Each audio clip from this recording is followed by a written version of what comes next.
All right. So we have looked at the transition from Hoover to FDR and what the changes needed to be made to the presidency to take a more active role in the Great Depression, solving the issues that have been presented. And we talked about the New Deal, the programs that were set up by FDR to solve the problems. Remember, we're providing immediate relief, we're looking to recover from the Great Depression, and we're putting in place long lasting reforms that would ultimately make sure that we never got into another depression again. But what we also need to look at is how were the people in the United States handling the Great Depression? What was happening socially in society?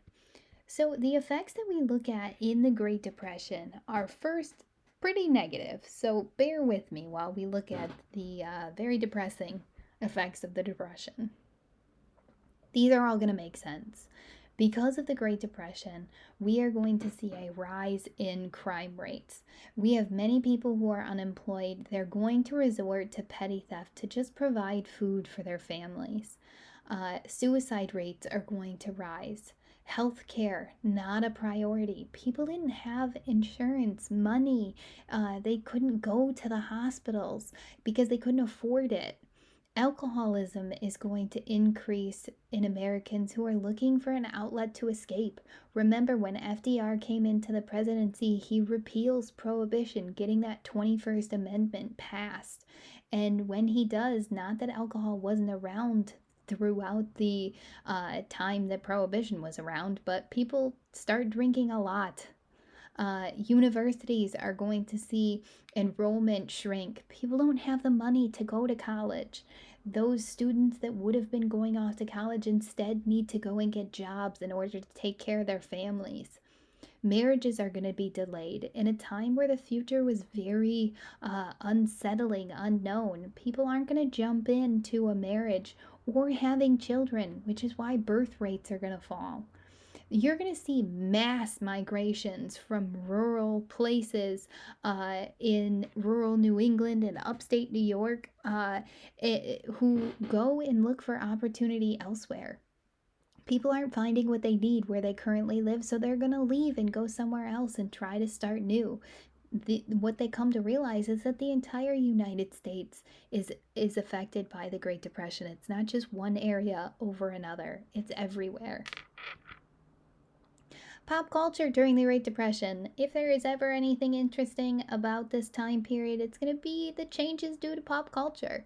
Uh, Despite the cost of an evening out, 2 out of every 5 Americans during the Great Depression are going to see at least one movie per week.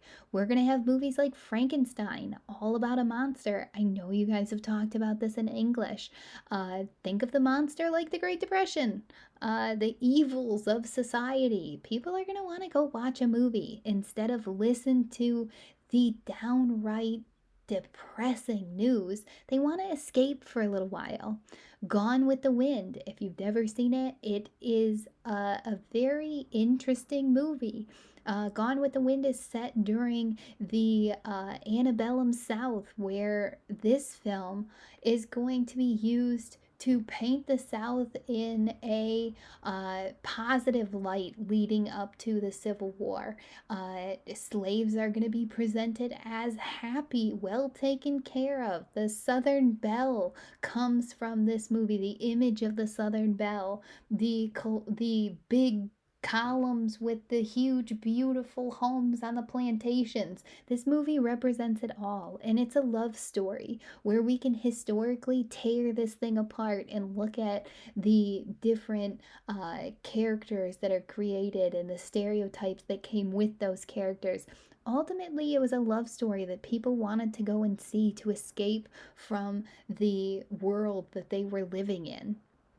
The radio during this time is going to be incredibly popular because there are shows on the radio. There were stories that people listened to. Think about podcasts today. That's what was happening on the radio during this time. FDR is going to use the radio and people are going to tune in for that. FDR is going to use what's called fireside chats. He literally sat by the fireside and spoke to the American people over the radio.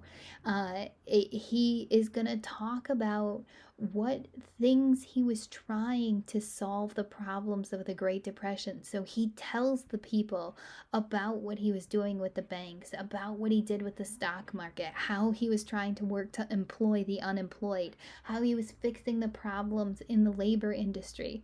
He's going to be, and I say this, but he's going to try to be as transparent with the people as he possibly can be. This is kind of like our 24-hour news cycle. You can turn on CNN, Fox, MSNBC, ABC, the list goes on, and you can hear where the press secretary now, but a lot of the times the president as well, speaking to the American people. This hadn't been done before, okay? Presidents weren't sitting down and talking to the people about what they did that day to help solve the problems that the country's facing.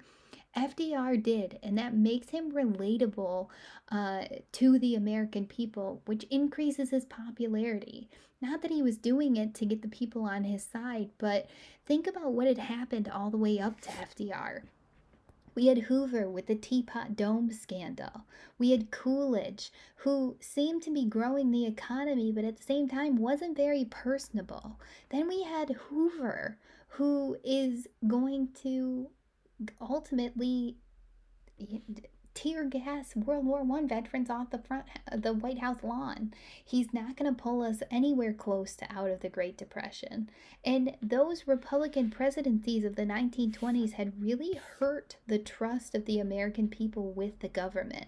FDR has to come in and rebuild that trust. So he uses this fireside chat for a number of different things. First, he's informing the public on the progress of the government against the Great Depression. He's also trying to build up the trust of the American people with the government again. And he's trying to show we're doing work over here. We're not just letting the Depression fix itself. We are being active against this depression. Americans are going to use any entertainment medium possible as a way to escape the painful realities of the Great Depression because, as I mentioned in the slide before, it's not a pretty time. There are going to be people out there who are documenting the happenings during the Great Depression. One of the most famous photographers to come out of this era is Dorothea Lange. She is going to work her way across the country and take pictures that depicted the sadness of the Depression in the lives of farmers out west, especially. Her most famous portrait is Migrant Mother, which hangs in the Library of Congress. That is your picture there with the mother with the children hanging on her shoulders. She also photographed men wandering the streets unemployed. She photographs the conditions of the West, the Dust Bowl, what it actually looked like out there. People weren't traveling. Some people had never been to these parts of the country. They could hear about it, they could read about it, but they didn't get to see what was actually being faced across the nation. So photographers like Dorothea Lange are going to present images to the people on what was happening so they can see it for themselves. Much like Jacob Riis did, a photograph really speaks and pulls at the heartstrings to make people realize exactly what was happening and what the nation needs to do to combat that. The New Deal becomes known as alphabet soup. Okay, but as I've been saying, when we went over the relief, the recovery, the reform, the different pieces of each of those, they're all abbreviated to just the different letters: the PWA, the WPA, the CCC, the AAA, the NRA, the SEC. The list goes on. In the New Deal, this alphabet soup becomes known as the most ambitious legislative program ever attempted by Congress, by the government. The Great Depression had created an environment where the federal government didn't have a choice but to step in and try to cure the social problems that usually were state government and local government issues. FDR realizes that the state governments were facing an uphill battle coming out of the Great Depression and could not fix the issues on their own. So the federal government needed to step in. FDR is going to create a new form of active government in his first 100 days in office, which kind of prompts every other president afterwards to take a very ambitious approach to the presidency in those first 100 days. What we see in the New Deal is this argument begin, and we're going to talk about this next time when we come together, between two groups of people that have been around since the origin of our country. How big should our federal government be? Should we have a big, strong federal government like FDR has created, or should we have a small federal government where the states handle the issues here? In this, we are going to see people come out against the New Deal, which is where we're moving into in the next final section of this unit. But ultimately, these programs were created to provide immediate relief, a path to recovery, and permanent reform to prevent another Great Depression from happening again. Regardless of what the opposition says, the New Deal is going to aim to help us pull out of this Great Depression that we had gotten our nation into. And next time, we'll look at that opposition and maybe some steps that FDR took that went a little bit past what people were comfortable with the New Deal.